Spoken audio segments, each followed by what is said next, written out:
Sepasang kekasih yang bucin dan tidak punya kerjaan bernama Scott dan Madison dengan kesadaran penuh datang ke sebuah rumah di daerah Woodsboro, di mana rumah itu merupakan tempat terjadinya insiden mengerikan dari aksi kekopetan psikopat muka penyok. Rumah tersebut sekarang dijadikan properti untuk mengenang kejadian kelam di masa lalu. Scott yang merupakan penggemar berat film horor tentu saja sangat antusias saat memasuki rumah tersebut. Madison yang kebelet beser kemudian mencari kamar mandi. Selesai buang air kecil, Madison mencari Scott yang tiba-tiba menghilang. Saat sedang mencari, inilah yang terjadi. Hello? Scott!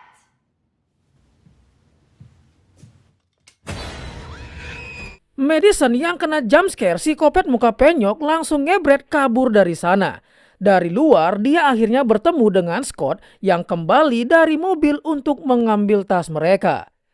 Madison yang panik langsung memberitahu pacarnya jika psikopat muka penyok ada di rumah tersebut. Scott yang ingin memastikan hal tersebut kemudian mengeceknya. Ternyata itu hanyalah sebuah robot replika dengan sensor gerak yang sengaja dibuat oleh pihak pengelola rumah. Always been more of a stew head the whole time. What do you want me to do? Crazy out of his brain? But did It was taken to the morgue and then buried.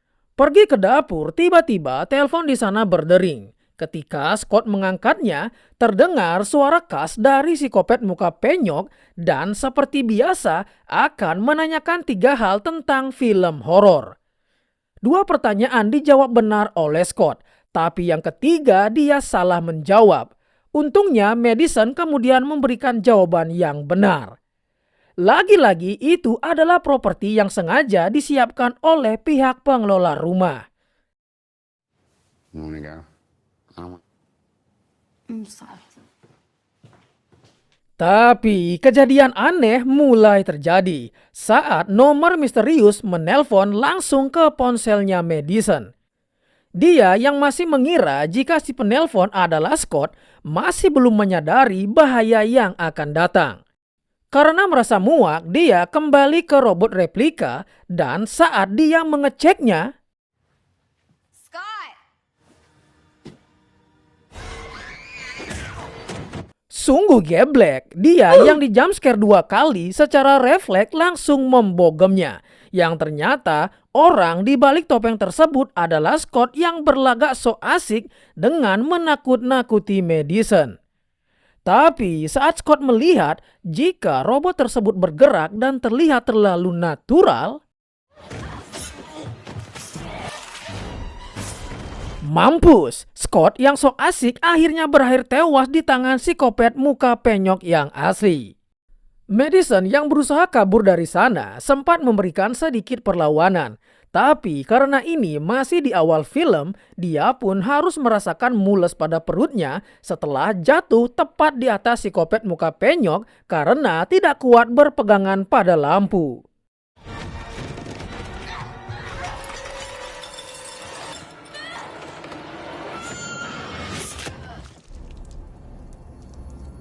Untuk penutupan aksinya, psikopat muka penyok menyiramkan bensin pada Madison dan sekalian membakar rumah tersebut.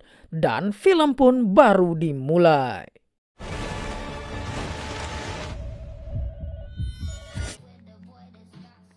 Beralih ke seorang gadis bernama Tatum. Saat itu dia tiba-tiba ditemui oleh pacarnya yang bernama Ben yang masuk lewat jendela. Saat mereka sedang asik bertukar jigong, ibu Tatum pun keburu datang. Dan sungguh mengejutkannya, si ibu adalah Sidney Prescott yang merupakan orang yang berhasil selamat dari teror psikopat. Bahkan dia berhasil menghabisinya. Karena trauma masa lalunya, dia menyuruh Ben untuk pergi dari rumahnya. Sebelum pergi, Ben berkata jika dia adalah pria yang baik. Sidney kemudian menjawab, mungkin kau adalah pria yang baik, tapi tidak dengan cacingmu. Melihat sikap ibunya, tentu saja Tatum yang masih labil menjadi kesal. Tapi sebagai seorang yang lebih dulu memiliki pengalaman hidup, apalagi memiliki anak perempuan yang celengannya masih rapet, Tentu saja Sydney sangat khawatir dengan putrinya. Belum lagi ditambah dengan trauma masa lalunya yang membuatnya sangat overprotective pada Tatum. Sydney sekarang tinggal bersama suaminya yang seorang polisi bernama Mark. Pergi jauh dari insidennya dulu saat berada di New York. Berharap dia bisa hidup dengan tenang dan melupakan traumanya. My defense, I don't remember.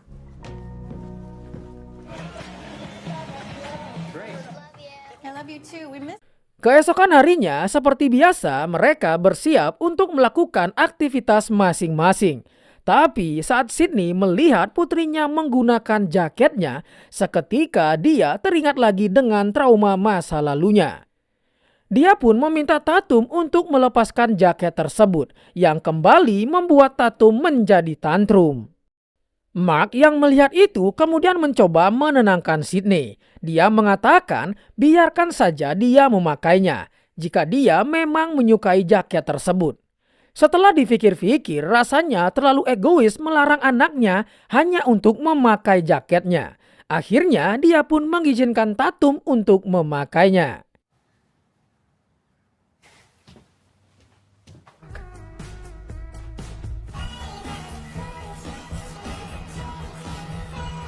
Singkat waktu, Sydney tiba di coffee shop tempatnya bekerja.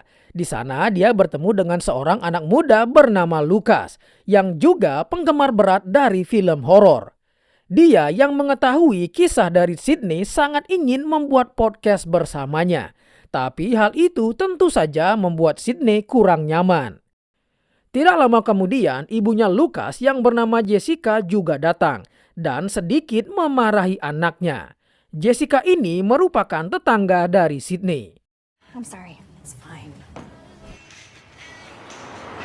Sedangkan untuk Tatum, dalam perjalanan dia bertemu dengan temannya yang bernama Chloe dan Hannah.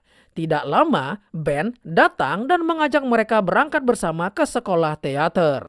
I don't know how she's not in the psych ward.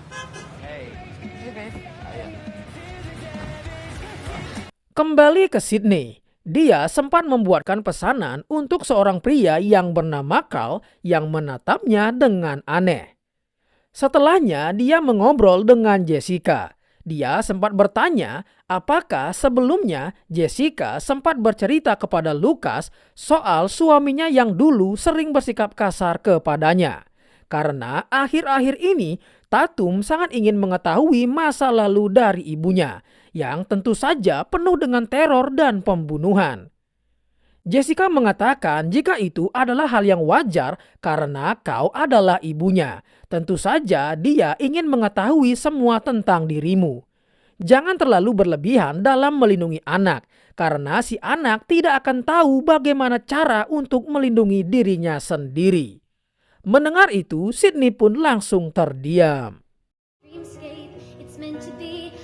Di sekolah teater, Tatum dan yang lainnya sedang latihan. Tapi Tatum membuat suasana menjadi kacau. Karena saat memakai kostum anjingnya, dia tidak bisa melihat dengan jelas dan malah terjatuh.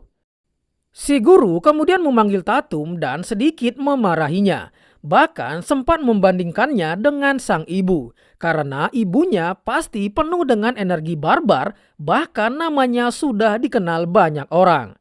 Dalam hati Tatum pun berkata, sudah dikasih peran Doggy, sekarang gua malah diomelin. Mendengar hal itu pastinya membuat Tatum kembali tantrum. Okay, I'm right. Oh, don't let that asshole get... Di ruang ganti karena melihat pacarnya ambak-ambekan gak jelas, dengan rayuan buaya buntungnya, Ben berhasil membuat Tatum kembali tersenyum dan merasa dihargai. Pemain. Di kantornya, Sydney mendapatkan panggilan misterius dari psikopat muka penyok. Meskipun si penelpon mengetahui banyak hal tentang Sydney, tapi tampaknya hal tersebut tidak berpengaruh baginya. Ketika panggilan berubah menjadi video call, barulah Sydney sedikit bereaksi karena melihat jika orang yang menelponnya adalah Stu Maker, psikopat muka penyok di film pertamanya. Koreksi kalau gua salah. Dia terkejut karena dia mengetahui jika Stu sudah tewas. Dia yang mengira itu adalah hasil AI kembali dibuat terkejut setelah Stu memperlihatkan dirinya yang sedang berada di sekolah teaternya Tatum. Sadar putrinya dalam bahaya, Sydney langsung menghubungi suaminya agar segera pergi ke sekolah.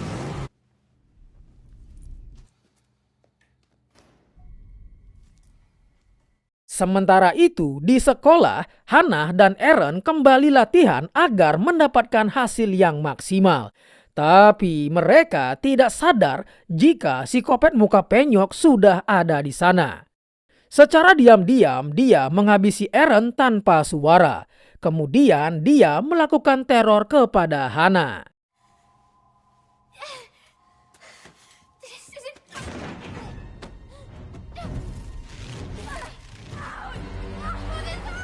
Setelah puas, barulah dia menunjukkan dirinya. Dan Hannah pun harus berakhir tewas mengenaskan di tangan psikopat muka penyok.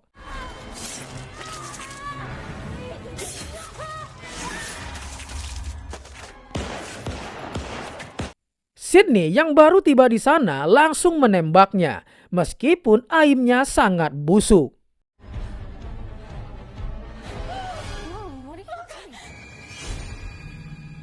Seakan-akan tidak ada habisnya, kejadian tadi pun kembali mengingatkan Sydney pada traumanya. Karena mengetahui jika Stu telah tewas, Sydney mencurigai Ben yang ahli dalam bidang komputer. Sydney kemudian mengajak Tatum pulang ke rumah, tapi tidak dengan Ben. But, Mrs. Evans, No. I'll call you. Why do you treat him like... Karena merasa menjadi target incaran sepulangnya ke rumah, Mark pun menggeledah rumahnya sendiri sebelum mereka pergi dari kota tersebut. Tapi mereka tidak sadar jika psikopat tersebut bersembunyi di loteng rumah. Ketika dia menemui Mark, mereka pun baru menyadari jika ada seseorang di rumah tersebut.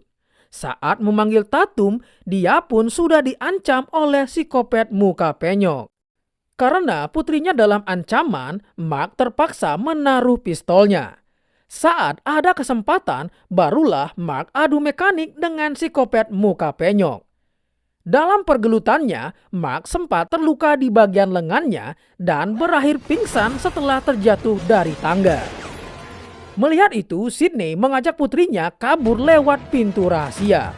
Sebelum itu, Sydney masih sempat menggaploknya.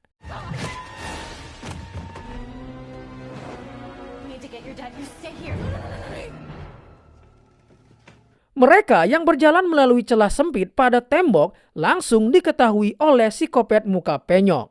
Dia pun menusuk dinding secara acak sesuai dengan instingnya.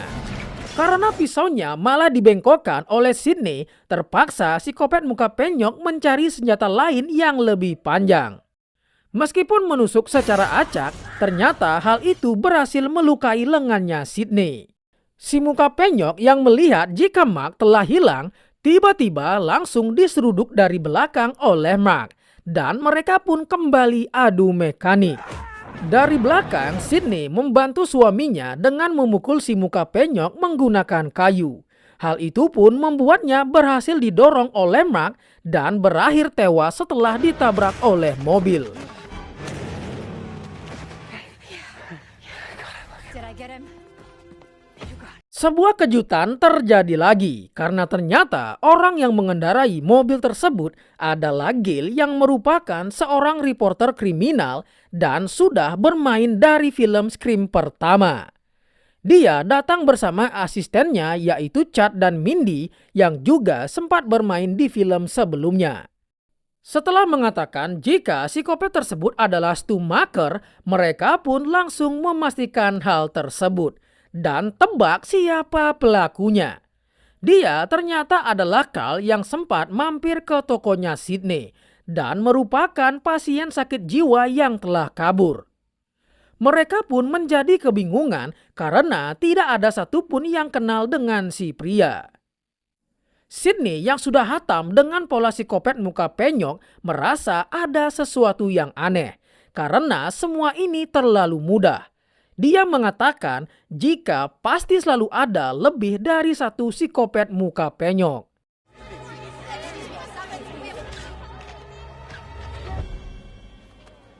I'm so sorry. Sebagai tetangga, Lucas dan Jessica datang menemui Sydney dan menanyakan kondisinya. Sydney yang sudah terbiasa dengan situasi seperti ini hanya khawatir dengan Tatum. Kemudian menyuruh Jessica tetap berhati-hati dan selalu mengunci pintu rumahnya. Until this is over, I want you to. Reporters race to get there, but. Setelahnya, Gail dan kedua asistennya dipersilakan masuk oleh Sydney. Di sana mereka mengobrol apakah Stu Macker adalah orang di balik semua ini. Padahal mereka tahu jika Stu telah tewas. Gail kemudian bertanya dari mana kita harus memulainya. Karena pelakunya pasti memiliki hubungan masa lalu dengan Sydney. Sedangkan pria tadi hanyalah seorang pembunuh random. Dia juga harus membantu suaminya dalam memecahkan kasus ini. Tapi Sydney yang merasa jika masanya telah berakhir, apalagi sekarang dia bersama putrinya, menjadi sangat khawatir jika putrinya akan menjadi incaran psikopat muka penyok. Di tengah-tengah obrolan mereka, Stu akhirnya kembali menelpon. Dia sempat mengolok-ngolok karirnya Gail dan kembali mengancam jika dia akan melakukan aksinya lagi. Setelah mendengar itu, Sydney pun berubah pikiran. Tempat pertama yang harus mereka selidiki adalah rumah sakit jiwa tempat si Carl dirawat.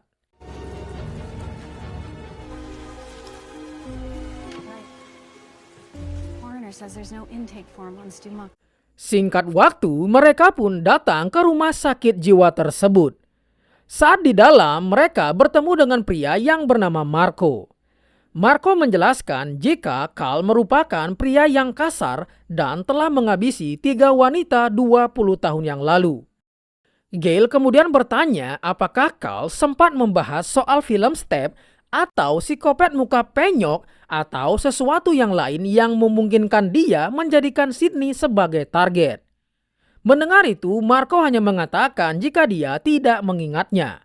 Kemudian Sydney memperlihatkan foto dari Stu. Melihat itu, Marco mengatakan jika pria itu adalah Jundo atau sebutan orang tanpa identitas.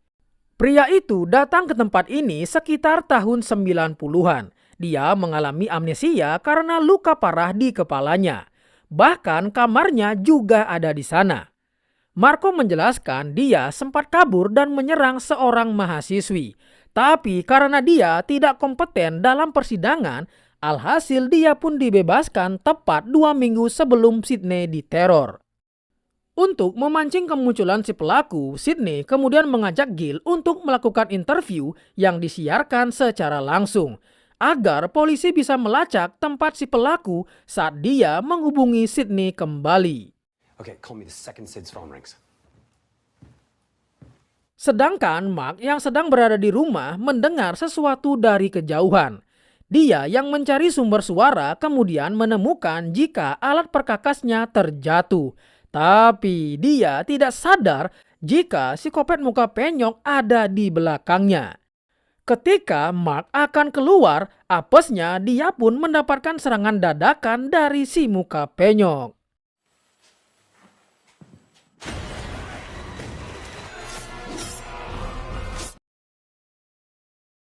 Karena berita penyerangan psikopat muka penyok, polisi pun menyuruh warganya untuk tidak keluar rumah pada malam hari dan selalu mengunci pintu rumah. Hal itu pun membuat kota menjadi sangat sepi. Gebleknya, Tatum dan teman-teman lainnya tidak mematuhi perintah dari polisi. Mereka malah berkumpul di tempat Chloe untuk membahas kira-kira siapa pelaku sebenarnya dari sosok psikopat muka penyok. Berdasarkan penyelidikannya, Mindy mengatakan jika pelakunya bisa siapa saja di antara mereka. Dia menambahkan jika pelakunya bukanlah penggemar dari film Step, tapi justru dia adalah penggemar dari Sidney Prescott.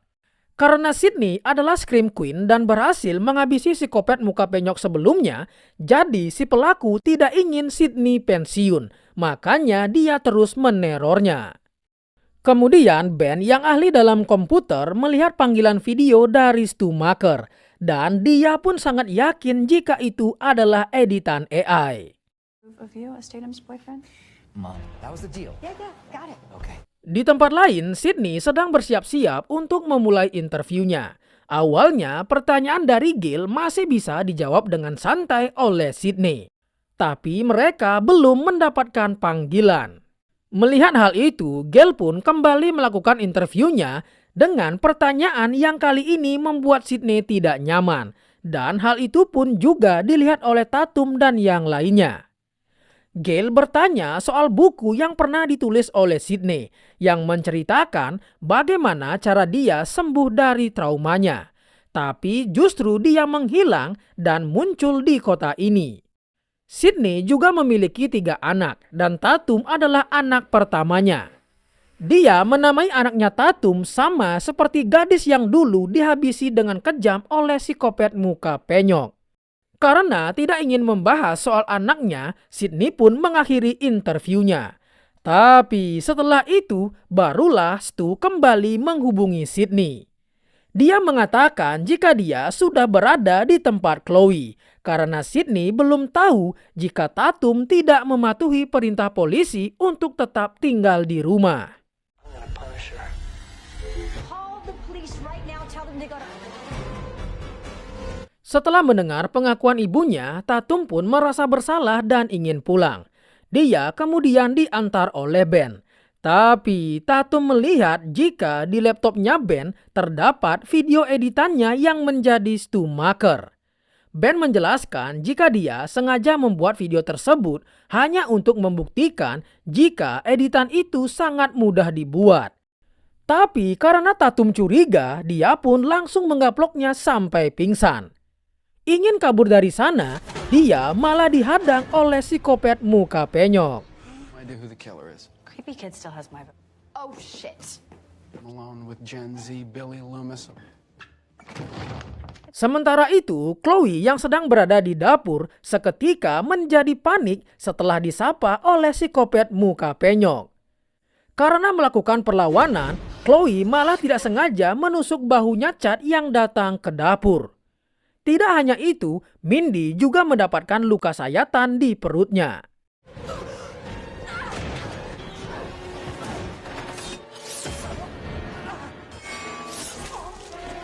Ketika keluar dari dapur, dia berpapasan dengan Lucas. Dengan sok kerasnya, Lucas malah masuk ke dalam untuk menghadapi si muka penyok dan berakhir dengan dia yang mendapatkan luka tusukan di perutnya. Chloe yang bersembunyi terkena tipuan si muka penyok dan mengira jika dia telah keluar. Pada akhirnya, Chloe pun juga tewas setelah lehernya tercucuk pecahan gelas. Dan sungguh apes bagi Lucas yang sok keras, dia yang sudah mules malah mendapatkan fatality setelah tubuhnya disangkutkan di besi tajam.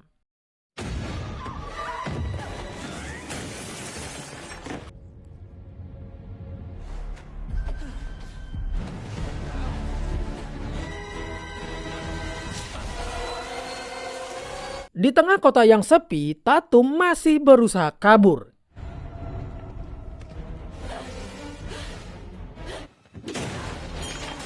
Aduh, Tatum masih juga sempat menggaploknya.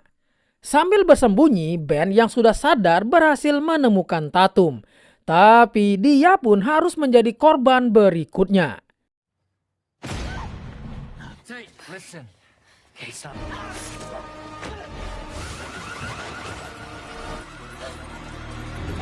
Tatum yang kembali kabur akhirnya tiba di toko ibunya. Dia pun langsung bersembunyi di dalam toko dan mengirim pesan pada sang ibu. Sydney kemudian memberitahu Tatum jika di ruangannya terdapat sebuah pistol.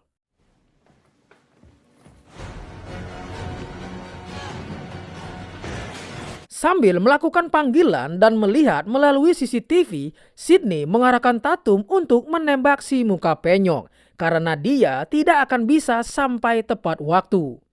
Setelah melihat posisi si muka penyok, Sydney langsung menyuruh Tatum untuk menembak. Untuk memastikan dia tidak bangun lagi, Sydney dengan keras menyuruh Tatum untuk menembaknya tepat di kelapanya. He killed Ben. No. Okay, you're gonna shoot the calendar. Karena terlalu takut, si muka penyok yang meskipun kena tembakan secara aneh masih bisa bangun dan mengejar Tatum. Shoot him, you shoot him in the head Tapi saat akan keluar, ternyata psikopat muka penyoknya ada 2. Tatum pun berhasil ditangkap.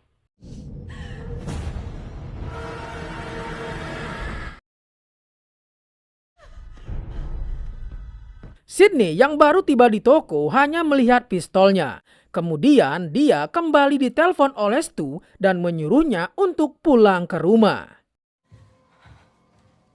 Singkat cerita, Sydney yang sudah masuk ke rumahnya akhirnya mengetahui jika semua itu hanyalah editan setelah para psikopat muka penyok dari film sebelumnya kembali muncul.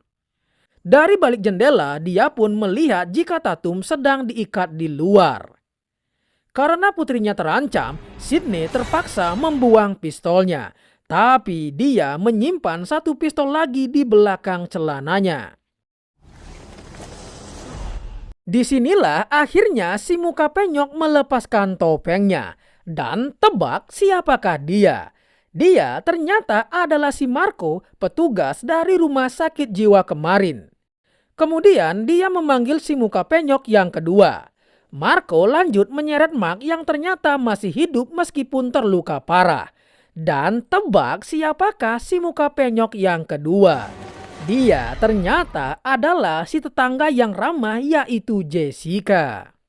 Jadi semua editan yang selama ini mereka lihat adalah perbuatan dari Marco yang memiliki pengalaman sebagai spesialis keamanan Google. Jessica kemudian menjelaskan alasan dia melakukan semua ini. Semuanya berawal dari kehidupan rumah tangganya yang selalu mendapatkan kekerasan dari suaminya. Kemudian dia tidak sengaja membaca buku yang ditulis oleh Sydney. Dari sanalah bibit-bibit psikopatnya muncul dan terinspirasi oleh Sydney karena berani menghabisi orang jahat. Sementara itu, Mark mengambil pisau kecil dari sakunya untuk melepaskan ikatannya Tatum.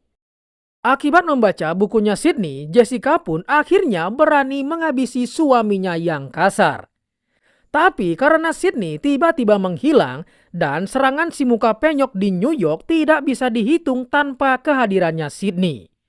Dengan menghilangnya Sydney, hal itu justru menyakiti Jessica yang sudah menjadi penggemar berat dari Sydney. Bahkan dia sampai memeriksakan mentalnya di tempat Marco bekerja. Di sanalah awal mereka bertemu.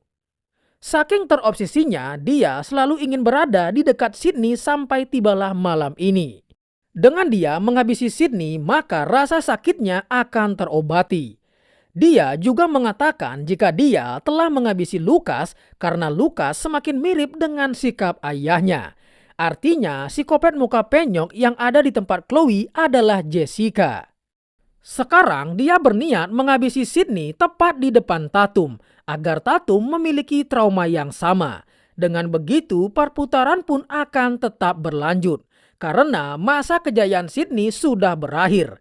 Dia akan menciptakan Sydney yang baru melalui Tatum. Setelah selesai dengan bacotannya, Tatum langsung menyundulnya. Sedangkan Marco langsung tewas setelah ditembak tepat di kelapanya. Sydney menyuruh Tatum menghubungi ambulan dan dia akan mengejar Jessica untuk mengakhiri semuanya. Karena Jessica sudah menjadi psikopat, dia pun menjadi lebih kuat dari emak-emak pada umumnya. Tapi karena yang dihadapinya adalah Sidney Prescott yang sudah biasa menghadapi psikopat muka penyok, dia pun harus mendapatkan luka. Tatum yang datang untuk menolong ibunya akhirnya berani melepaskan tembakan. Tapi saat dilihat lagi, dia sudah ngilang. Sungguh bodoh, sudah tahu mereka menggunakan pistol, Jessica malah secara terang-terangan berteriak dari belakang sambil membawa pisau. Alhasil dia pun tewas dengan muka yang hancur akibat diberondong peluru. Sungguh apes bagi Sydney, dari film awal sampai sekarang selalu ada saja yang iri dengan kehidupannya. You have always had my back, and I was wrong about something. Setelah semuanya berakhir, akhirnya Sydney menjelaskan alasannya memberikan nama Tatum. Tatum adalah sahabat baiknya Sydney. Dia selalu ceria, penuh semangat dan berkata apa adanya. Dia sosok yang kuat dan tidak takut dengan apapun. Dia berharap jika kelak putrinya akan menjadi sosok seperti Tatum. Itulah alasannya menamai putrinya dengan nama tersebut. Tapi akibat kejadian tadi, sepertinya Tatum akan lebih mirip seperti dirinya yang sedikit barbar. Dan film pun berakhir.